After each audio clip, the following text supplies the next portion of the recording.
కాబట్టి దాని మీద త్రిపురనేని గారు బ్రహ్మాండమైన పద్య నాటిక రాశాడు. అందుకని గతం తాలూకా వారసత్వం నుంచి మనం తెలుసుకుని ఇప్పుడు వర్తమాన ప్రపంచంలో అన్ని మూలల ప్రపంచం మొత్తం మీద ఉన్న శాస్త్ర విజ్ఞానం నుంచి మనం బలాన్ని స్వీకరించి మరింత బలంతో, ఆ రోజుల్లో అంత తక్కువ కమ్యూనికేషను, అంత తక్కువ భాష, అంత తక్కువ నెట్వర్క్ ఉన్న కాలంలో చార్వాకులు అంత పనిచేస్తే ఈ రోజుల్లో ఇంత అభివృద్ధి అయిన తర్వాత మనం ఎంత పని చేయాలి? లోకాయతం గురించి, చార్వాకం గురించి, చార్వాక ఆశ్రమానికి వచ్చి చెప్పడం అంటే ఇది మీకు మాటేమో కానీ నాకు మాత్రం ఇది పరీక్ష, వైవా. చూసారా, ఇంటర్వ్యూకి వచ్చి సెలెక్ట్ అవుతానా లేదా అన్నవాడికి ఉండే టెన్షన్ నాకు ఉంది. ఇక్కడికి వస్తే రామకృష్ణ గారు పెట్టిన బొమ్మలు, అక్కడ రాసినవి ఇవన్నీ చూస్తున్నప్పుడు మరి మళ్ళీ చార్వాకం గురించి ఇప్పుడు నేను చెప్పడం ఎందుకు? ఏమైనా మీరు చెబితే తెలుసుకోవాల్సినటువంటి కొత్త విషయాలు ఉంటే నేర్చుకోవాల్సి ఉంది. అందుకని నేను 2-3 విషయాలు ప్రధానంగా ఫోకస్ చేస్తాను.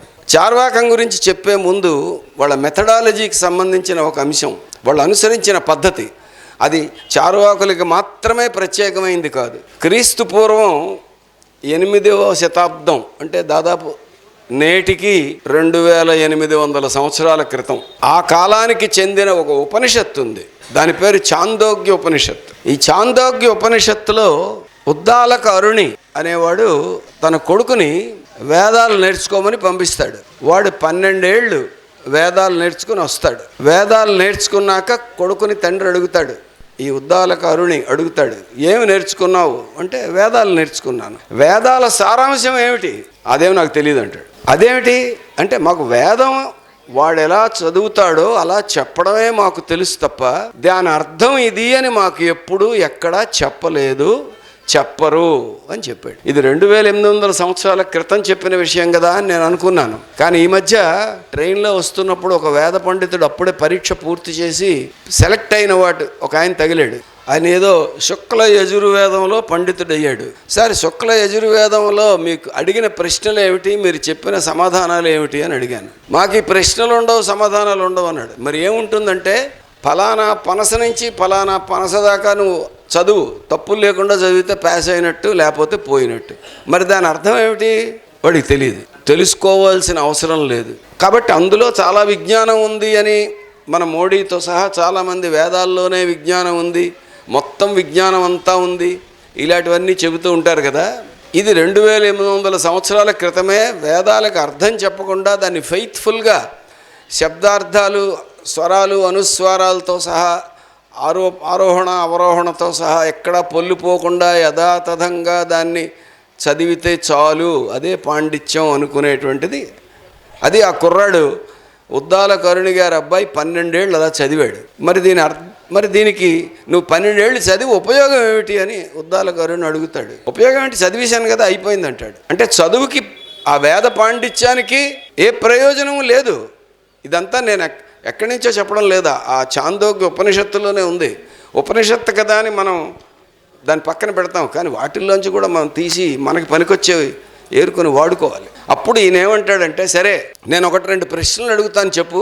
పుట్టేటప్పుడు బిడ్డకి పళ్ళు ఎందుకు ఉండవు, మధ్యలో ఎందుకు వస్తాయి, మళ్ళా 7 ఏళ్ళు 8 ఏళ్ళు వచ్చేసరికి ఎందుకు ఊడిపోతాయి, తర్వాత మళ్ళీ ఎందుకు వస్తాయి అంటే ఇవన్నీ మాకేం చెప్పలేదన్నాడు. ఇలా ఒక శరీరం ఒక మెటబాలిజంకి సంబంధించి జుత్తు ఎందుకు వస్తుంది, తర్వాత ఎందుకు ఊడిపోతుంది, ఇలాగ రకరకాల ప్రశ్నలు అతను అడుగుతాడు. చాలా ఫండమెంటల్ క్వశ్చన్స్. ఇప్పుడు మామూలు విజ్ఞానం ఎవరైనా చెప్పగలనని ప్రశ్నలే అడిగాడు. కానీ 2800 సంవత్సరాల క్రితం అదే పెద్ద నాలెడ్జ్. ఎందుకంటే శరీరం తాలూకా దేహ ప్రవర్తన, అది పరిణామం చెందే తీరు, అది పెరిగేది, అది కృషించే క్రమం, ఇవన్నీ ఆ రోజుల్లో అంత సైన్స్ డెవలప్ అవ్వలేదు కాబట్టి ఆ రోజులకి అదే పాండిత్యం. ఈ ప్రశ్నలు వేటికి ఆ కుర్రాడికి తెలియలేదు. చివరికి ఆ కుర్రాడు విసిగిపోయి, నువ్వు నన్ను అడగడం కాదు, నీకు తెలిసింది ఏదైనా ఉంటే నాకు చెప్పు అంటాడు. అంటే నీకు తెలివితేటలకి మూలం ఏది అని అడుగుతాడు. అంటే తెలివితేటలకి మూలం నాకు తెలియదు, గురువుగారు చెప్పింది వినడం తప్ప అంటాడు. అంటే ఉద్దాలకుడు చెప్తాడు, తెలివితేటలకి మూలం అన్నం అంటాడు. ఇక్కడ ఉన్న వాళ్ళు ఎవరు దాన్ని ఒప్పుకుంటారని నేను అనుకోను, ఒప్పుకోక్కర్లేదు. అంటే ఉద్దాలకుడి మెథడాలజీ గురించి మీకు చెప్తున్నాను. తెలివితేటలకి మూలం అన్నం అన్నాడు. రుజువు చెయ్యి అన్నాడు కొడుకు. ఇప్పుడు కొడుకు వంతు వచ్చింది, రుజువు చెయ్యి అన్నాడు. సరే, నువ్వు నువ్వు నేర్చుకున్న వేదంలో పలానా శ్లోకం నుంచి పలానా శ్లోకం దాకా చదువు అంటే ఆ కొడుకు గడగడగడ చదివేశాడు. ఇప్పుడు చదివేసావు కదా, సరే ఇప్పటి నుంచి నువ్వు ఆ గదిలో కూర్చో, నీకు తిండి లేదు. వాడికి తిండి ఇవ్వకుండా 15 రోజులు గదిలో పెట్టాడు. 15 రోజుల తర్వాత వాడిని బయటికి తీసుకొచ్చాడు. మొన్న చదివావు కదా ఆ శ్లోకాలు మళ్ళీ చదువు అన్నాడు. నాకేమీ గుర్తు రావట్లేదు అన్నాడు. ఎందుకు గుర్తు రావట్లేదు? నీ ఒంట్లో శక్తి లేదు కాబట్టి. శక్తి ఎందుకు లేదు? అన్నం లేదు కాబట్టి. కాబట్టి ఆ మెదడుకి ఆ రక్తం వెళ్ళి అన్నం అది పడి ఒంటికి శక్తి వస్తే అప్పుడు మెదడుకి ఆలోచన వస్తుంది. కాబట్టి ఆలోచనకి మూలం అన్నం. ఇప్పుడు ఒప్పుకుంటావా అంటాడు. వాడు ఒప్పుకుంటాను అన్నాడు. ఇదంతా ఎక్కడో ఒక వ్యాసం. దేవిప్రసాద్ చట్టోపాధ్యాయ గారు ఫస్ట్ సైంటిస్ట్ ఇన్ ఇండియా అని రాస్తూ క్రీస్తు పూర్వం 8వ శతాబ్దంలోని ఈ ఉద్దాలక అరుణ్ అనేవాడు, వాడి నమ్మకాలు ఏమిటో, వాడు ఉపనిషత్తులో చెప్పిన తత్వం ఏమిటో అవన్నీ పక్కన పెట్టినా వాడు ఫాలో అయిన మెథడ్, వాడు అనుసరించిన పద్ధతి మాత్రం శాస్త్రీయం. ఫస్ట్ సైంటిస్ట్ అని మనం చెప్పొచ్చు. సైంటిఫిక్గా ఫాలో అవ్వడం, రుజువు చేయడం, ఆచరణలో రుజువు చేయడం. ఇది తర్కం మీద వాద ప్రతివాదాల మీద కాకుండా ఆచరణలో జ్ఞానం రుజువు అవుతుంది అని దాని మీద ఖచ్చితంగా నిలబడి దానికోసం ప్రాణాలు పోగొట్టుకున్నా భయపడకుండా వెనుకాడనటువంటి వాళ్ళు లోకాయతులు. వాళ్ళ లోకాయత వాదం తాలూకా క్రీమ్, దాని సారాంశం అది. వాళ్ళు ఏం చెప్పారు మీకు అవన్నీ వివరాలన్నీ పెద్దగా చెప్పక్కర్లేదు. వాళ్ళు ఈ భూమి పంచభూతాత్మకం, 5 పంచభూతములు మూలాలు. ఇక్కడ భూతం అంటే దెయ్యాలు భూతాలు కాదు, ఫండమెంటల్స్. భూమి, గాలి, నీరు, నిప్పు, ఆకాశం అన్నారు. ఇప్పుడు అది సైంటిఫిక్గా? ఇప్పుడు ఆకాశం లేదు. ఆకాశం ఏమిటి? అలాగే భూమి, గాలి, నీరు, నిప్పు ఇవి కూడా మూలకాలు కావు. కానీ చార్వాకుల లాజిక్ ఏమిటి? ఏదైనా వీటిలోంచి వస్తుంది, మళ్ళీ అంతిమంగా వాటిలో కలిసిపోతుంది, కాబట్టి ఇవే మూలాలు అని చెప్పారు. వాళ్ళు ఏదో లాజిక్ ఫాలో అయ్యారు. కానీ ఆ లాజిక్ ఇప్పుడు చెప్తే మనం అన్సైంటిఫిక్ అవుతాం. చార్వాకులు ఎప్పటి వాళ్ళు? 2600, 2700 సంవత్సరాల క్రితం వాళ్ళు. 2700 సంవత్సరాల్లో సైన్స్, మన విజ్ఞానం ఎంత పురోగమించింది. ఈ పురోగమించిన విజ్ఞానాన్ని మనం ఉపయోగించుకొని వాళ్ళ ఫండమెంటల్ మెథడాలజీని మనం డెవలప్ చేయాలి. లెనిన్ను ప్రపంచంలో మొట్టమొదట కష్టజీవుల రాజ్యాన్ని స్థాపించడానికి కావాల్సిన పునాది వేసిన లెనిన్, ఆయన చెప్పింది ఏంటంటే, నువ్వు సమాజాన్ని మార్చాలంటే ప్రజల్లో వాళ్ళ మీద వాళ్ళకి నమ్మకం కలిగించాలి. వాళ్ళ మీద వాళ్ళకి నమ్మకం కలగాలంటే కనబడని శక్తుల మీద వాళ్ళ నమ్మకాన్ని ప్రశ్నించాలి, దాన్ని మార్చే ప్రయత్నం చేయాలి. మనం చేస్తున్నది అదే. కాబట్టి మనం ఏదో నాస్తిక సమాజం అంటే వీళ్ళ పని పాటు లేదు, దేవుడు లేడు అని చెప్పడం తప్ప అని అనుకునేవాళ్ళు, అపార్థం చేసుకునేవాళ్ళు ఎక్కువ. సమాజాన్ని మార్చడం కోసం స్టార్టింగ్ పాయింట్ దగ్గర మనం యుద్ధం చేస్తున్నాం. అందుకని లెనిన్ ఏం చెప్పాడంటే, నువ్వు వాళ్ళకి ఆధునిక శాస్త్ర విజ్ఞానాన్ని, భౌతికవాద దృక్పథాన్ని వాళ్ళకి నువ్వు ఎక్కించినప్పుడు మాత్రమే వాళ్ళ మీద వాళ్ళకి నమ్మకం కలుగుతుంది, సమాజాన్ని మార్చడానికి కలిసికట్టుగా ముందుకు వస్తారు. అయితే వాళ్ళకి నువ్వు ఆధునిక సమాజం గురించి చెప్పినప్పుడు నీ బుర్రలో ఒక విషయం ఉండాల్సింది ఏంటంటే, ఈ ప్రయత్నం సమాజాన్ని ముందుకు నడిపించాలనే పోరాటం, సమాజాన్ని వెనక్కి నెట్టి ఇంకా వెనక్కి తీసుకుపోవాలనే ప్రయత్నం, ఈ రెండింటి మధ్య మానవ సమాజం ఏర్పడినప్పటి నుంచి ఘర్షణ జరుగుతూనే ఉంది. నిరంతరం పురోగామి శక్తులకి, ముందుకు సమాజం పోవాలనుకునే శక్తులకి, దీన్ని వెనక్కి లాగాలనుకునే శక్తులకి మధ్య ఘర్షణ నిరంతరం జరుగుతూనే ఉంది. ఇందులో నువ్వు దేనికి వారసుడివి? సమాజాన్ని ముందుకు నడిపించాలనుకునే శక్తులకు నువ్వు వారసుడివి. కాబట్టి గత కాలంలో సమాజాన్ని ముందుకు నడిపించాలని ప్రయత్నించిన వాళ్ళు, ఆ ఉద్యమాలు, ఆ సిద్ధాంతాలు, ఆ ఆలోచనలు, వీటన్నింటినీ నువ్వు ముందు తీసుకో. వాటి వారసత్వాన్ని నువ్వు ఇప్పుడు క్లెయిమ్ చేయి.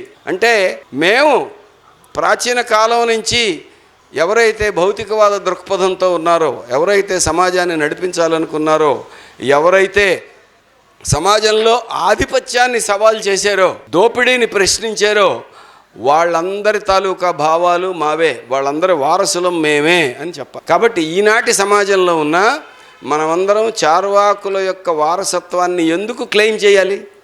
ఎప్పుడో 2600 సంవత్సరాల క్రితం వాళ్ళు, ఇప్పుడు ఎందుకు క్లెయిమ్ చేయాలి? ఎందుకు క్లెయిమ్ చేయాలంటే వాళ్ళు ఈ సమాజంలో ఆధిపత్యాన్ని సవాల్ చేశారు. కుల వ్యవస్థ పేరుతో పెత్తనం చేయడాన్ని వాళ్ళు ప్రశ్నించారు. ఎందుకంటే కుల వ్యవస్థకి సపోర్ట్ ఏమిటి? కుల వ్యవస్థకి ఇది కరెక్ట్ అని చెప్పడానికి ఏముంది? కుల వ్యవస్థకి ఆధారం ఏ అథారిటీ తోటి, ఏ అధికారంతో వాళ్ళు కుల వ్యవస్థను అమలు జరుపుతున్నారు? దేవుడు, మతం, శాంక్షన్. దేవుడే పెట్టాడు కులాలు, దేవుడే కులాలు పెట్టాడు అనే పేరుతో మతాన్ని అడ్డం పెట్టుకుని, ప్రజల యొక్క నమ్మకాలను అడ్డం పెట్టుకుని ఆధిపత్యం 199 మంది మీద 1% ప్రజలు పెత్తనం చేస్తున్నారు. దీన్ని ప్రశ్నించారు చార్వాకులు ఆ రోజుల్లో. మనకి ఈ నాస్తిక, ఆస్తిక అన్న పదాలకు కూడా మనం ఉపయోగించే అర్థం వేరు. మనం భౌతికవాదం, హేతువాదం అని అంటాం. కానీ మన పాత చరిత్ర, మన సాహిత్యంలో, ప్రాచీన సాహిత్యంలో నాస్తిక అంటే ఎవడు అంటే నాస్తికో వేద నిందక, వేదాలని సవాల్ చేసిన వాడు నాస్తికుడు. మరి వేదాల్లో ఏముందంటే, వేదాల్లో ఎప్పుడో 4000 సంవత్సరాల క్రితం నాడు మనుషులు ప్రకృతిని చూసి మైమరిచిపోయి చెప్పినవి ఉన్నాయి. వర్షాన్ని వర్ణించినవి, మెరుపుల్ని వర్ణించినవి, పుట్టుకని, చావుని, అన్నాన్ని, అన్నింటినీ వర్ణించి వాడి ఆనందాన్ని, వాడి భావోద్వేగాలు అన్నింటినీ వర్ణించినవి ఉన్నాయి. అందులో నాస్తికం, ఆస్తికం అది ఏమీ లేదు. 4000 సంవత్సరాల క్రితం నాటి మానవుల ఆలోచన స్థాయి చాలా చిన్నది. నేటి 2 ఏళ్ళ 3 ఏళ్ల పిల్లడి స్థాయి కంటే కూడా తక్కువ ఉంటుంది. కాబట్టి దానికి అది భౌతికవాదం అనో భావవాదం అనో విడగొట్టడానికి ఏమీ లేదు. అందులో అంత పరిజ్ఞానమే లేదు. అందులోనే అంత పరిజ్ఞానం ఉంది అని చెప్పేవాడు ప్రధానమంత్రిగా ఉండడం అది మన దౌర్భాగ్యం, అది వేరే విషయం. దీన్ని బట్టి అందులో ఏదో ఉంది అనుకునే వాళ్ళు కూడా ఉన్నారు చాలామంది. వేదగణితం, వేదాలకి గణితానికి అసలు సంబంధం లేదు, కానీ అందులో వేదగణితం ఉంది, వేదిక్ సైన్సెస్ ఉన్నాయి.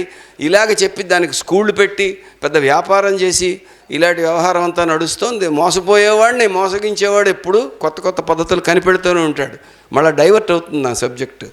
కానీ నాస్తికుడు అంటే వేదాలని ప్రశ్నించడం అంటే ఏం ప్రశ్నించాడు వాడు? వేదాలు కాదు అక్కడ. వేదాలు అనేవి సింబల్ ఆఫ్ బ్రాహ్మిన్ అథారిటీ, బ్రాహ్మణుడి ఆధిపత్యానికి ఒక సింబల్ వేదం. ఎందుకంటే వేదాలు ఎవరు నేర్చుకోవాలి? బ్రాహ్మణుడు మాత్రమే నేర్చుకోవాలి. బ్రాహ్మణుడు మాత్రమే నేర్చుకోవాలి. ఎందుకు వాడే నేర్చుకోవాలి? మిగతా వాళ్ళు ఎందుకు నేర్చుకోకూడదు? వీళ్ళే పెత్తనం చేయాలి. పెత్తనం చేసేవాడి చేతుల్లో ఆ వేదాలు ఉండాలి. కాబట్టి వేదం అనేటువంటిది అందులో ఉన్న సబ్జెక్ట్ బట్టి కాదు, దాన్ని మోనోపలైజ్ చేసి దాని మీద గుత్తాధిపత్యం చెయ్యాలనుకున్నటువంటి బ్రాహ్మణుల యొక్క స్వార్థం అది. అందుకని నాస్తికో వేద నిందక అంటే వేదాలని ప్రశ్నించేవాడు అంటే బ్రాహ్మణుడి ఆధిపత్యాన్ని ప్రశ్నించేవాడు నాస్తికుడు. అది వాళ్ళు చెప్పిన నిర్వచనం.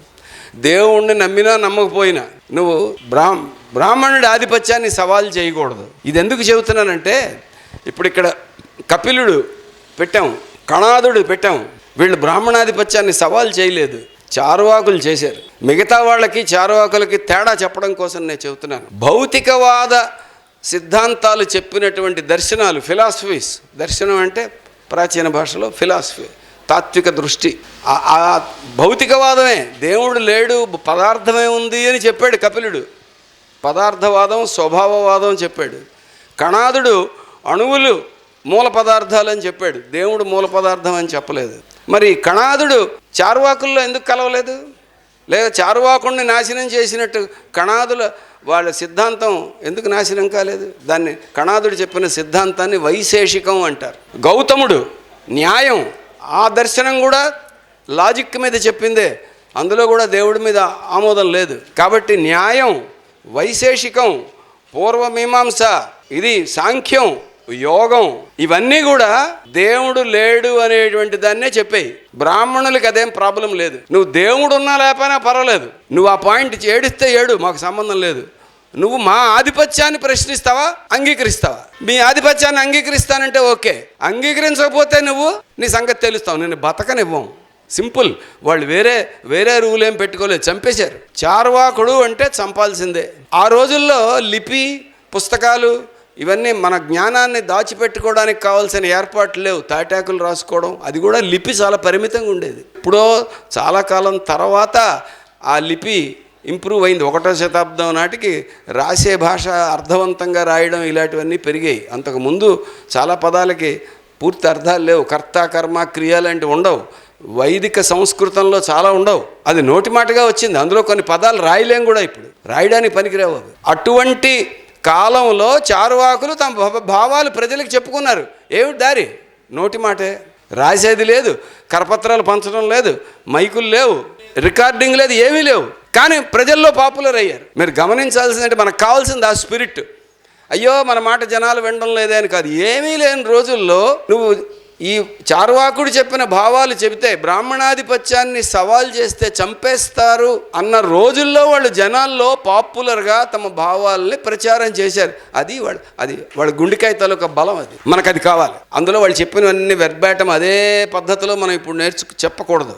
అందుకంటే అప్పటికి ఇప్పటికీ సైన్స్ పరిజ్ఞానం చాలా పెరిగాయి. కానీ అప్పటి ఆ మూలం, వాళ్ళ తెగింపు, ఆ కులాధిపత్యాన్ని సవాల్ చేయడం, ఆ ప్రశ్నించడం, ఇవన్నీ కావాలి. ఆత్మ లేదని నువ్వు ఎలా చెప్పగలవు అంటే చార్వాకుడు అడిగాడు, ఉందన్నవాడు రుజువు చేయాలా, లేదన్నవాడు రుజువు చేయాలా? చాలామంది ఏమంటారు, దేవుడు లేడని రుజువు చేయి అంటారు. ఇప్పుడు కోర్టుకు వెళ్ళిన తర్వాత నేను మర్డర్ చేస్తే నా మీద కేసు పెడతారు.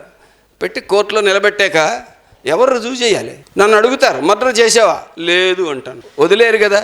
అప్పుడు ఏం చేస్తారు? నా మీద కేసు పెట్టిన పోలీసుల తరపున ప్రభుత్వ లాయర్ గారు వచ్చి సాక్ష్యాలు ఆధారాలు అన్నీ పెట్టి వాదించి నేను మర్డర్ చేసినట్టు రుజువు చేయాల్సింది నా మీద కేసు పెట్టినవాడు. మనం దేవుడి మీద ఏం కేసు పెట్టలేదు, లేనివాడి మీద కేసు ఏం పెడతాం? కేసు పెట్టింది వాళ్ళు, ఉన్నాడు అని చెప్పింది వాళ్ళు, ఛార్జ్ షీట్ పెట్టింది వాళ్ళు, రుజువు చేయాల్సింది వాళ్ళు. మన దగ్గరికి వచ్చి రుజువు చేయి అంటూ ఉంటారు. నువ్వు రుజువు చేసుకోరా బాబు దేవుడు ఉన్నాడని. నువ్వు నమ్మితే ఆ నమ్మకానికి ప్రాతిపదిక ఏమిటనేది నువ్వు రుజువు చేసుకోవాలి తప్ప నమ్మని వాడు రుజువు చేయడం ఏమిటి? నేను నీకు బకాయి లేను అని నేను రుజువు చేయడం ఎలాగా? బకాయి ఉంటే నువ్వు రుజువు చేయాలి. కాబట్టి లాజిక్కే రివర్స్.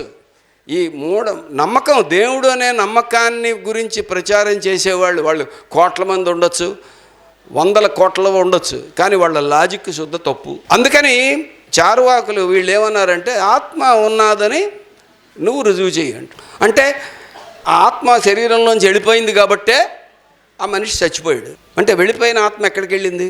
చార్వాకులు అడిగారు. అది మాకు తెలియదు. ఓకే, ఓ పని చేద్దాం, గాలి చొరబడని ఒక గదిని కడదాం, ఆ గదిలో గడియో క్షణంలోనో పోతాడు అనుకున్న వాడిని పెడదాం, పెట్టి తలుపేసేద్దాం. వాడు పోయిన తర్వాత మనం వెళ్ళి లోపల ఆ శరీరంలోంచి బయటకు వచ్చిన ఆత్మని పట్టుకుందాం. అప్పుడు ఉన్నట్టు రుజువు అవుతుంది. అప్పుడు పట్టుకోవడానికి ఏమీ లేదనుకో ఆత్మ లేనట్టే. ఒప్పుకుంటావా అన్నాడు. ఒప్పుకోను అన్నాడు వాడు. ఎందుకంటే వాడికి తెలుసు, వాడు ఒప్పుకోడు. ఎందుకంటే అబద్ధం చెప్పేవాడు ఎందుకు ఒప్పుకుంటాడు? వాడి నమ్మకం అంతే. నమ్మకానికి ప్రూఫ్లు ఉండవు. అదే వచ్చిన సమస్య. ఎవరు అడిగారు మూఢనమ్మకం అంటే ఏమిటని. ప్రూఫ్ అడగకుండా ఒప్పుకోవడమే మూఢనమ్మకం. అటువంటి ప్రశ్నలు వీళ్ళు అడిగారు. వీళ్ళని అవతల వాళ్ళు అడిగారు ఏమని, నువ్వు చెప్పిందే జ్ఞానం అంటున్నావు కదా, నీ జ్ఞానానికి ప్రాతిపదిక ఏమిటి అంటే చెప్పారు, పంచేంద్రియ జ్ఞానం. కళ్ళు, ముక్కు, చెవులు, నాలిక, చర్మం, వీటి ద్వారా నేను బయట ప్రకృతికి సంబంధించిన జ్ఞానాన్ని నా ఆలోచనలోకి ఎక్కించుకుంటాను. ఇవేమీ లేకుండా ఉంటే బయట ప్రపంచానికి నాకు సంబంధం ఉండదు. కళ్ళు కనపడని, చెవులు వినపడని, చర్మం తిమ్మిరెక్కిపోయి, నాలిక రుచి తెలియకుండా, నోట్లో లాలాజలం లేకుండా, ముక్కుకి వాసన తెలియకుండా, ఈ 5 ఇంద్రియాలు పని చెయ్యకుండా ఉన్న మనిషికి వాడికి మిగతా ప్రపంచానికి సంబంధం ఉండదు. ఇందులో ఏదో ఒక్కటి పని చేసినా ప్రపంచంతో సంబంధం ఉంటుంది. ఈ 5 ఇంద్రియాల ద్వారా నేను ప్రకృతికి సంబంధించిన జ్ఞానాన్ని తెలుసుకుంటున్నాను అన్నాడు. అప్పుడు అవతల వాళ్ళు ఏం వాదించారు, నీ పంచేంద్రియ జ్ఞానం కరెక్ట్ అని ఏమిటి గ్యారంటీ? నువ్వు కంటితో చూసిందల్లా కరెక్ట్ అవుతుందా అన్నాడు. అంటే నేను కరెక్ట్గా చూసింది కరెక్టే అవుతుంది అన్నాడు వీడు. అలా కాదు, మసక చీకట్లో నువ్వు అలా వెళ్తూ ఉంటావు, అక్కడ దారికి అడ్డంగా సన్నగా పొడుగ్గా ఒకటి ఉంటుంది, అది తాడని నువ్వు అనుకోవచ్చు, అది పాము అవ్వచ్చు. లేదా పాము అనుకుంటావు, అది తాడు అవ్వచ్చు. భ్రాంతి పడతావా లేదా? దాన్నే తాత్విక చర్చల్లో రజ్జు సర్పభ్రాంతి అంటారు. రజ్జు అంటే తాడు, సర్పం అంటే పాము. రజ్జు సర్పభ్రాంతి ఫిలాసఫీలో one of the contentious issues, వాద ప్రతివాదాల్లో వాడేది. దీనికి చార్వాకులు ఏం చెప్పారు, నిజమే కదా, పొరపాటు పడతాం మనం కూడా. అప్పుడు ఏం చెప్పారు, మొట్టమొదట మసక చీకట్లో అయితే పొరపాటు పడతాం, పట్టపగలు పొరపాటు పడం. నెంబర్ 2, తాడును చూసి పాము అనుకుంటాము తప్ప తాడును చూసి అడవి పందెనో, తాడును చూసి ఏనుగనో అనుకోం కదా. అంటే సారూప్యత ఉండాలి. దానితో దగ్గర పోలిక ఉన్నటువంటి ఇంకో విషయంతో పొరపాటు పడతాం. అది కూడా ఎప్పుడు నాకు ఈ తాడు గురించి, ఆ పాము గురించి, రెండిటి గురించిన ముందస్తు జ్ఞానం ఉన్నప్పుడే పొరపాటు పడతాం. ఇది చార్వాకులు ఆ కాలంలో చెప్పిన లాజిక్. ఇప్పటికీ మనకు ఉపయోగపడుతుందా, ఉపయోగపడదా? మరి ఆ పాతకాలం భౌతికవాద వాదనలన్నింటినీ మనం అధ్యయనం చేసి సామాన్య జనానికి చెబితే అప్పుడు ఈ బీజేపీ లేకపోతే మతోన్మాద గ్యాంగులు హిందుత్వే కాదు, అన్ని మతాల్లోనూ ఉన్నాయి మత విద్వేష మూఢనమ్మకాల రాజకీయాల వాళ్ళందరూ ఒక మాట వాడతారు తేలిగ్గా, మీదంతా విదేశీ సిద్ధాంతం. భారతదేశం ఆధ్యాత్మిక దేశం, ఇది వాళ్ళే నిర్ణయించేశారు ఇది ఆధ్యాత్మిక దేశం అని. మరి చార్వాకులు గట్టిగా మాట్లాడితే వేదాల్లో ఉన్న నాస్తిక భావాలు, ఇందాకలా నేను చెప్పిన చాందోగ్య ఉపనిషత్తు, తర్వాత వచ్చిన కపిలుడు, గౌతముడు, కణాదుడు, వీళ్ళందరూ ఏం చెప్పారు? ఇది ఆధ్యాత్మికం అయితే వీళ్ళందరూ ఎలా వచ్చారు? కాబట్టి భారతదేశం ఆపండి సార్, భారతదేశం ఆధ్యాత్మిక దేశం అని వాళ్ళు చెప్పేసుకున్నారు. నిజమే గోబోస్ అని అనుకుంటారు పిల్లలు, ఎందుకంటే స్కూళ్ళల్లో కూడా అదే రాస్తారు. ఇండియా ఈజ్ ఎసెన్షియల్లీ స్పిరిచువలిస్టిక్ అని రాసేస్తారు. అదేమీ కాదు. భారతదేశంలో ఉన్న ప్రాచీన దర్శనాలలో ఉత్తర మీమాంస, దాన్నే వేదాంతం అని అంటాం, ఉత్తర మీమాంస అన్న దర్శనం తప్ప మిగతావన్నీ భౌతికవాద దర్శనాలే. మెజారిటీ మందే. మనం ఎంతమంది ఆ మెజారిటీని ఎందుకు కోల్పోయాం అనేది ఆలోచించుకోండి. మనకి ఎప్పుడూ మెజారిటీ లేదని అనుకోకండి. వీటితో పాటు వేదాల్ని సవాల్ చేసినటువంటి బౌద్ధం, తొలి దశలో బౌద్ధం కూడా భౌతికవాదమే. తర్వాత దాన్ని మతంగా మార్చుకుంటే మాకు ఉపయోగం అనుకున్నటువంటి రాజులు, పాలక వర్గాలు దాని రూపం మార్చేసి దానిలో కూడా ఆత్మ, పునర్జన్మ, జాతక కథలు ఇలాంటివన్నీ తీసుకొచ్చి పెట్టి కులంతో అది కాంప్రమైజ్ అయ్యి దాని రూపం మారిపోయింది. కానీ బౌద్ధుడు భౌతికవాది. బుద్ధుడు, వర్ధమాన మహావీరుడు చెప్పింది మొట్టమొదట స్యాద్వాదం అంటారు, అంటే డౌట్, ఉంది లేదు అన్నట్టుగా చెప్తాడు. కానీ ఉంది అని ఖరాఖండిగా దేవుణ్ణి ఎప్పుడూ ఆయన నమ్మలేదు. మరి ఇంతమంది భౌతికవాదం వైపు ఉంటే ఆత్మ, పరమాత్మ దీని గురించి చెప్పిన ఒకే ఒక దర్శనం ఉత్తర మీమాంస అంటారు, దాన్నే వేదాంతం అని అంటారు. అంటే 1 of the 9 దర్శనాల్లో ఒక్కటి మాత్రమే మూఢనమ్మకాలతో ఉంది. 8 దర్శనాలు ప్రశ్నించే ధోరణి ఉండేది. ఎందుకు తగ్గిపోయింది అంటే ప్రశ్నించే వాళ్ళని బతకనివ్వలేదు కాబట్టి తగ్గిపోయింది. పెద్ద సిద్ధాంతం అక్కడ ఇప్పుడు కూడా అదే కదా. ఆ ముందు ఆ ఫోటోలు ఎందుకు అలా వచ్చాయి? వాళ్ళందరివి బతకనివ్వకపోతే వాళ్ళు ఫోటోల్లోకి ఎక్కారు. కానీ నిజం ఎప్పుడు బతుకుతుంది. నిజం చెప్పేవాడిని చంపేయచ్చు, కానీ నిజాన్ని చంపలేరు. ఆ నిజాన్ని బతికించే వాళ్ళు పుడుతూనే ఉంటారు. అందుకే ఇంతమంది ఇక్కడ ఉన్నాం. కాబట్టి చార్వాకంలోంచి మనం రావాల్సిన నిర్ధారణలు ఏమిటంటే, భారతదేశానికి ఉన్నటువంటి అత్యంత ప్రాచీనమైన సాంప్రదాయం భౌతికవాదం, నాస్తికవాదం, బ్రాహ్మణాధిపత్యాన్ని సవాలు చేసిన సిద్ధాంతం, ప్రజల్లో అత్యంత పలుకుబడి పొందినటువంటి సిద్ధాంతం. అది మొట్టమొదట. సో మనం ఏదో ఎక్కడ దారి తెన్ను లేకుండా వచ్చిన వాళ్ళం కాదు. చాలా పెద్ద రాజ్యం మంది. కుట్ర జరిగింది మధ్యలో. ఆ కుట్రని బయటపెట్టి తిరిగి మొత్తం ప్రజల రాజ్యాన్ని తిరిగి ప్రజల్లో స్వాధీనం చేసుకునేటువంటి కృషి మనం చేయాలి. ఇది చార్వాకం తాలూకా హిస్టరీ నుంచి మనకు రావాల్సిన మొదటిది. రెండవది ఏమిటి? ఆచరణ జ్ఞానానికి కొలబద్ద, నమ్మకం జ్ఞానానికి కొలబద్ద కాదు. మతాన్ని ఎదిరించాలంటే ఆచరణ కొలబద్దగా చెప్పాలి. చివరికి దేవుణ్ణి నమ్మేవాళ్ళు కూడా, మీరు క్రిస్టియానిటీలో మిరకిల్స్ అంటారు, దేవుణ్ణి ఉన్నాడు అని రుజువు చేయడానికి అక్కడ కొంతమంది అద్భుతాలు, కుంటివాడు నడవడం, గుడ్డివాడు చూడడం, ఇలాంటివన్నీ అక్కడ షో ఎందుకు చేస్తారంటే అలాంటివి చేయకపోతే జనాలు నమ్మరు. అంటే దేవుడు ఉన్నాడు అని చెప్పి లేడు అన్న వాళ్ళందరినీ చంపేసినా ఒక అబద్ధాన్ని పదే పదే పదే రుజువు చేయడానికి నానా పాట్లు పడాల్సి వస్తుంది. అందుకనే కొత్త బాబాలు వస్తారు, కొత్త ఆచారాలు వస్తాయి, కొత్త దేవుళ్ళు వస్తారు, కొత్త పూజలు వస్తాయి, వీటితో పాటు కొత్త వ్యాపారాలు వస్తాయి. ఇంత తిప్పలెందుకు? ఎందుకంటే వాళ్ళు ఒక అబద్ధాన్ని నిజం చేయాలనుకుంటున్నారు. అబద్ధాన్ని నిజం చేయాలనుకున్న వాళ్ళు ఇన్ని వేషాలు వేస్తున్నప్పుడు నిజాన్ని నిజంగా రుజువు చేయాలనుకున్న వాళ్ళం అన్ని వేషాలు వేయక్కర్లేదు. కానీ చెప్పేదేదో గట్టిగా చెప్పాలి, వాళ్ళని నిలేసేలా చెప్పాలి.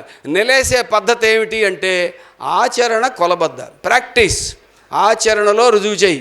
ఇప్పుడు కొన్ని ప్రైవేట్ కార్పొరేట్ కాలేజీలు ఉంటాయి, number 1 rank, all India number 1 అని 3 సార్లు చెప్తారు, ఎందుకంటే 3 వచ్చి ఉంటారు. అలాగే నెంబర్ 1, నెంబర్ 2 ఇవన్నీ చెప్పి మాదే నెంబర్ 1 కాలేజ్ అంటారు. అందరూ అక్కడికి వెళ్ళి డబ్బులు కడుతుంటారు. కానీ నిజానికి వాళ్ళు చెప్పాల్సింది ఏమిటి? అయ్యా మా కాలేజీలో 20,000 మంది పిల్లలు ఇంటర్మీడియట్ పరీక్ష రాశారు, 12,000 మంది పరీక్షలు చిట్టెక్కాయి, పాస్ అయిన 8,000 మందిలో ర్యాంకులు వచ్చిన వాళ్ళు 100 మంది, 7,900 మందికి దగ్గర మేము ఫీజులు తీసుకున్నాం కానీ వాళ్ళకి ర్యాంకులు రాలేదు. ఇది మా వాస్తవ పరిస్థితి, ఇష్టమైతే ఫీజులు కట్టండి లేకపోతే లేదని చెప్పాలి. చెప్తాడు ఎవడైనా? అలాగే దేవుడి గురించి చెప్పేవాళ్ళు కూడా ఎక్కడైనా ఆచరణ అనే పరీక్షకు నిలబడతారా? నిలబడరు అనేటువంటి దాన్ని జనాల మధ్య ఎక్స్పోజ్ చేయడానికన్నా మనం ఈ పని చేయాలి. అందుకని చార్వాకులు అనుసరించినటువంటి ఆ పద్ధతిని అనుసరించాలి. మూడోది ధైర్యం. ధర్మరాజు మహాభారత యుద్ధం అయిపోయి అంత రక్తపాతం అయిపోయిన తర్వాత పట్టాభిషేకానికి వెళ్తుంటే బ్రాహ్మణులు ఆశీర్వదించడానికి వస్తారు. ఏదైనా ఆశీర్వాదం లేకపోతే వాళ్ళ అథారిటీ లేకపోతే చెల్లదు కదా. ఏ దేశంలోనైనా అంతే. ఇందకళ్ళ కింగ్ హెన్రీ గురించి ఆయన చెప్పారు, అలాంటిదే భారతదేశంలో కూడా ఉంది. ఆశీర్వదించడానికి వెళ్తుంటే ఆ మధ్యలోంచి ఒకడు వచ్చాడు, నీ అన్నదమ్ములందరినీ చంపేశావు, చివరికి నీ పిల్లలు ఉప పాండవులు కూడా చచ్చిపోయారు, ఇంత రక్తపాతం చేసి ఈ రక్తపు కూడుని తినడానికి నువ్వు సింహాసనం ఎక్కుతున్నావు, నీకేమైనా మానవత్వం ఏమైనా ఉందా అని అడుగుతాడు. ఈ అడిగిన వాడు కూడా జంజం వేసుకుని ఉంటాడు. అమ్మ బ్రాహ్మణుడు నన్ను తిట్టాడంటే, శాపం పెట్టాడంటే నాకు కొంపలు మునిగిపోతాయని ధర్మరాజు ఏడుపు మొదలెడతాడు. వాడికి భయం. అప్పుడు మిగతా బ్రాహ్మణులందరూ చేరి, ఒరే వీడు మా వేషం వేసుకొచ్చినటువంటి చారువాకుడు, వీడి మాటలు నమ్మకం, మేము ఆశీర్వదిస్తున్నాం అని చెప్పి వాడిని అక్కడికక్కడ చంపి తగలబెట్టేస్తారు. అలాంటి ప్రమాదం ఉందని ఆ ప్రశ్న అడిగిన ఆ చారువాకుడికి తెలీదా? కానీ అడిగాడా లేదా? అప్పుడు అడిగాడు కాబట్టి భారతంలో ఇప్పటికీ మనం శాంతి పర్వంలో దాని గురించి మనం చెప్పుకుంటున్నాం. సత్యకామ జాబాలి రాముణ్ణి సవాల్ చేసిన వాడు ఎన్ని ఉన్నాయండి మన దగ్గర. కాబట్టి దాని మీద త్రిపురనేని గారు బ్రహ్మాండమైన పద్య నాటిక రాశాడు. అందుకని గతం తాలూకా వారసత్వం నుంచి మనం తెలుసుకుని ఇప్పుడు వర్తమాన ప్రపంచంలో అన్ని మూలల ప్రపంచం మొత్తం మీద ఉన్న శాస్త్ర విజ్ఞానం నుంచి మనం బలాన్ని స్వీకరించి మరింత బలంతో, ఆ రోజుల్లో అంత తక్కువ కమ్యూనికేషను, అంత తక్కువ భాష, అంత తక్కువ నెట్వర్క్ ఉన్న కాలంలో చారువాకులు అంత పనిచేస్తే ఈ రోజుల్లో ఇంత అభివృద్ధి అయిన తర్వాత మనం ఎంత పని చేయాలి? మనమందరం కలుసుకుని దేవుడు లేడని అనుకుని లేచి వెళ్ళిపోతే కుదరదు కదా. ఇంకేం చేయాలి? అది మీరు ఇవాళ రేపు ఆలోచిస్తే ఉపయోగం. జనాల్లో పాపులర్ అయ్యేటటువంటి చావ ఉన్నటువంటిది నాస్తికవాదం. అది నిజం చెబుతుంది కాబట్టి నిజం ఎప్పటికైనా గెలుస్తుంది. అందుకని ఆ విశ్వాసంతో మీరంతా ఈ 2 రోజుల వర్క్షాపులో మీరు పాల్గొని మీ ఆలోచనలు సూచనలు నిర్వాహకులకు తెలియజేస్తారని చెప్పి ప్రశ్నోత్తరాలు ఉంటే అడగండి.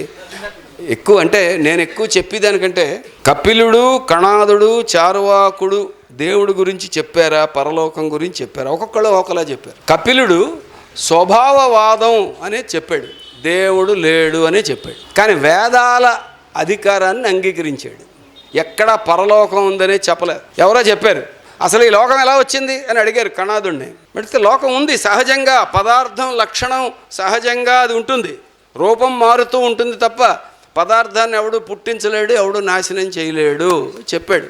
అదేంటి, ఒక కొండ ఉందనుకో, దాన్ని చేయడానికి ఎవడో కుమ్మరు ఉండాలి కదా, అలాగే ఈ ప్రపంచాన్ని చేయడానికి ఒక దేవుడు ఉండాలి అని అవతలవాడు అన్నాడు. ఓకే, నీ వాదన ఒప్పుకుందాం, కొండ చేయడానికి కుమ్మరి కావాలి. మరి ఆ కుమ్మరిని చేయడానికి ఎవరు కావాలి? అప్పుడు ఇంకోటి కావాలి కదా, మరి వాణ్ణి చేయడానికి ఎవరు కావాలి?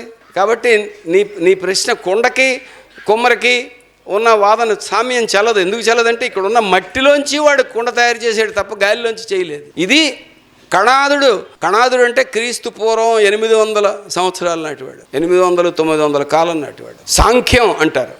ఈ కణాదుడు కూడా పాపులర్ అయ్యాడు. కానీ వేదాల అధికారాన్ని ఆయన ప్రశ్నించలేదు కాబట్టి సాంఖ్యుడు నెత్తి మీద ఇంత కాషాయం ఏదో పోసి ఆయన చెప్పిన సాంఖ్యాన్ని భగవద్గీతలో ఒక యోగం కింద మార్చేశారు. వీళ్ళకి ఇదో లక్షణం ఉంది, నువ్వు పాపులర్ అయితే నిన్నేమీ చేయలేకపోతే మావాడే అని చెప్పేసి కలిపేసుకోవడం, వాడి మీద మన బురద వేసేసి మావాడే అని కలిపేయడం.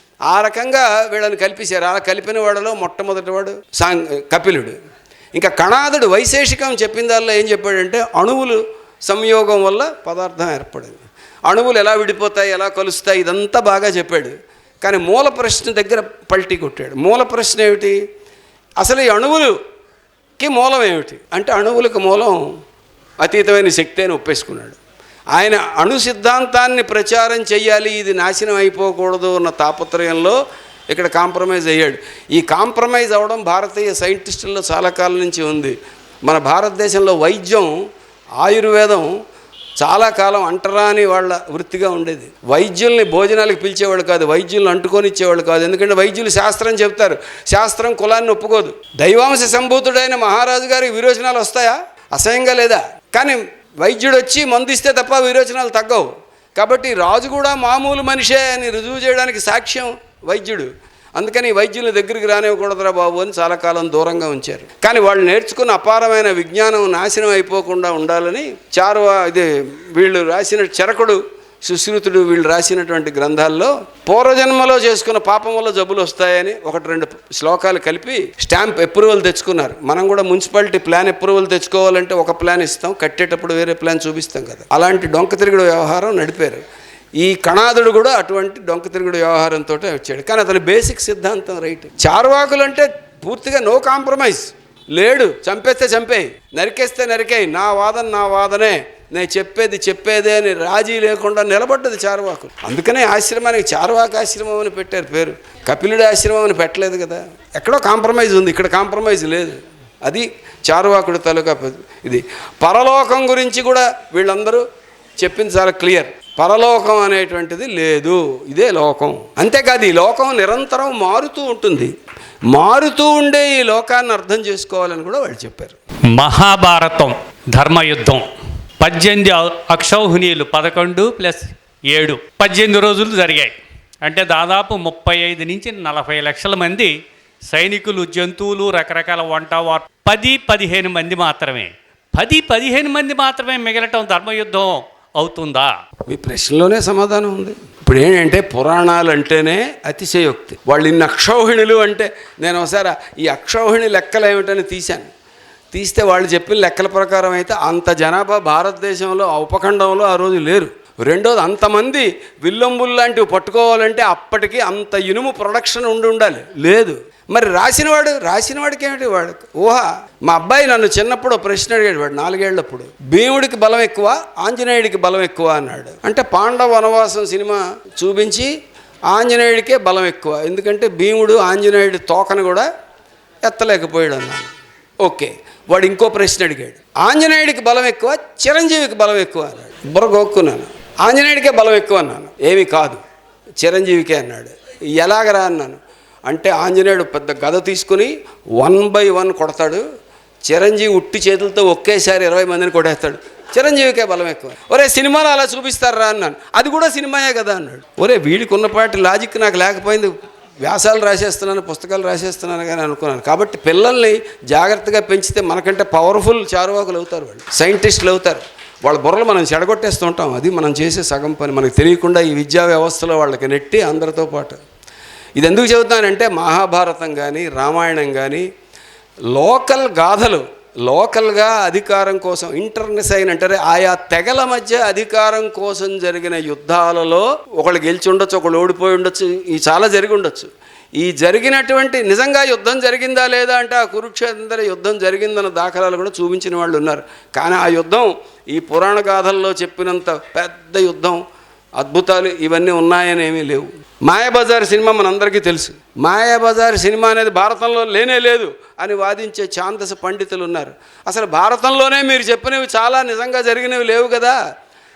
మాయాబజార్ కూడా బాగానే ఉంది, ఇది కూడా కలుపుకోండి అని మనం చెప్పం. ఊహ, పురాణాలు, గాథలు వీటన్నిటిలో ఎగ్జాజరేషన్, అతిశయోక్తులు, అవాస్తవాలు, వక్రీకరణలు చాలా ఉంటాయి. పురాణాలే చరిత్ర అని చెప్పే ప్రభుత్వాలు ఉండడం వల్ల మనం కన్ఫ్యూజ్ అయిపోకూడదు. పురాణాలే పుక్కిటి పురాణాలని వాటి పేరు. ఇంగ్లీష్లో మైథాలజీ అంటారు. మైథాలజీ అంటే మిత్ అంటే కల్పన. కాబట్టి పవిత్రమైన కల్పనలు, పోనీ రామాయణం పవిత్రం, భారతం పవిత్రం అంటే పవిత్రమైన కల్పన, పవిత్రమైన అబద్ధం, నిజం కాదు. ఆ లోకల్గా జరిగిన చిన్న చిన్న సంఘటనలు తీసుకుని హైలైట్ చేసి రకరకాలుగా చేసి వాళ్ళ మత ప్రచారానికి వాడుకున్నవి తప్ప ఇంకోటి కాదు. కాబట్టి భారతంలో ధర్మం అధర్మం అదేమి ఆ చర్చ ఏమి కాదు. అక్కడ యుగం మార్పిడికి సంబంధించింది, అది వేరే సబ్జెక్టు. కానీ క్లుప్తంగా చెప్తాను. దుర్యోధనుడు వాళ్ళు తెగల ఉమ్మడి అధికారానికి ప్రతినిధులు, రాజ్యం పంచడానికి వీలు లేదు, ఉమ్మడిగానే ఉంటుంది అది. ధర్మరాజు ఈ బ్యాచ్ ఏమిటి, ఎవడి రాజ్యం వాడికి ఇచ్చేయాలి, వ్యక్తిగత ఆస్తి కావాలి. నువ్వు రూల్ ఒప్పుకో, కనీసం ఒక్కొక్క ఊరిచ్చి మాకు చాలు, కాన్స్టిట్యూషన్ చిన్న పెసరు అమెండ్ చేసినా మాకు చాలు, తర్వాత దాన్ని డెవలప్ చేసుకుంటాం. ఎవడి రాజ్యం వాడికి ఉండే హక్కు ఉంది అని ఒప్పుకుంటే చాలు. దుర్యోధనుడు అన్నాడు, నేను I'm bound by the constitution, రాజ్యాంగం ప్రకారం ఇది ఉమ్మడి ఆస్తి, ఉమ్మడిగానే ఉండాలన్నాడు. అందుకనే కురు పెద్దలందరూ కూడా దుర్యోధనుడి వైపు ఉన్నారు. ఈ భీష్ముడు వీళ్ళందరూ కూడా ఎవరి వైపు ఉన్నారు, అటేపే ఉన్నారు. కానీ ఆ ధర్మం పాత ధర్మం అయింది. వ్యక్తిగత ఆస్తి ధర్మం కొత్త ధర్మం అయింది, కొత్త ధర్మం గెలిచింది. ఈ గెలిచిన ధర్మానికి బాగా మంట పెట్టి అగసంతోషి మొత్తం తగువుకు మూల కారణమైన వాడు కృష్ణుడు. అందుకని కృష్ణుడు యుగ పురుషుడు అయ్యాడు. ఇది దానిలో ఉన్న అసలు సారాంశం. ఇదంతా మనం వీటన్నింటినీ కాకుండా అందులో ఆ సంఘటనలు వాటిల్లోకి వెళితే మనకేం పెద్ద ఉపయోగం లేదు. అయితే ఇందక్కడ చార్వాకుడి గురించి చెప్పాను కదా అని అడగొచ్చు. ఇంత పురాణంలో ఇంత కల్పనలో కూడా చార్వాకులు వాళ్ళని ఎంత బెదిరించారంటే ఎక్కడో చోట వాళ్ళ గురించి రాయకపోతే రచయితకి తోచలేదు. వీళ్ళ గురించి ఏదో రాసేయాలి, చెడ్డగా రాసేసి వీళ్ళని చిత్రీకరించాలని ప్రయత్నించాడు. ఆ పాయింట్ ఇందాక చెప్పడం మర్చిపోయాను. చార్వాకుల గురించి మనకు ఎలా తెలిసింది? వాళ్ళు రాసిన పుస్తకాలు ఏం దొరకలేదు, కానీ వాళ్ళని మిగతా వాళ్ళు తిట్టకుండా తిట్టారు. ఎక్కడెక్కడ ఎవడెవడు ఎలా తిట్టాడో వాటన్నింటినీ సేకరించి తర్వాత పండితులు వీడు ఇలా తిట్టాడంటే ఈ చార్వాకులు ఇలా చెప్పుండాలి అని చెప్పి లోకాయతవాదాన్ని తిరిగి రీబిల్డ్ చేశారు. లోకాయత అని దేబీప్రసాద్ చట్టోపాధ్యాయ గారు రాసిన అవుట్స్టాండింగ్ పుస్తకం. మీరందరూ వీలైతే చదవండి. ఎంత గొప్పగా ఎవడు ఎక్కడ ఎలా తిడితే దాన్ని హిస్టారికల్గా చారిత్రకంగా ఎలా అర్థం చేసుకుని ఎలాగ మనం దాని నుంచి చార్వాకులు ఏం చెప్పారో నేర్చుకోవచ్చు అనేది దానిలో చక్కగా రాశారు. అందుకని ఆ పుస్తకాన్ని మీరు వీలైతే చదవండి. దాన్ని సంక్షిప్తంగా కూడా వేశారు మన వాళ్ళు, అవి కూడా చూడవచ్చు మీరు.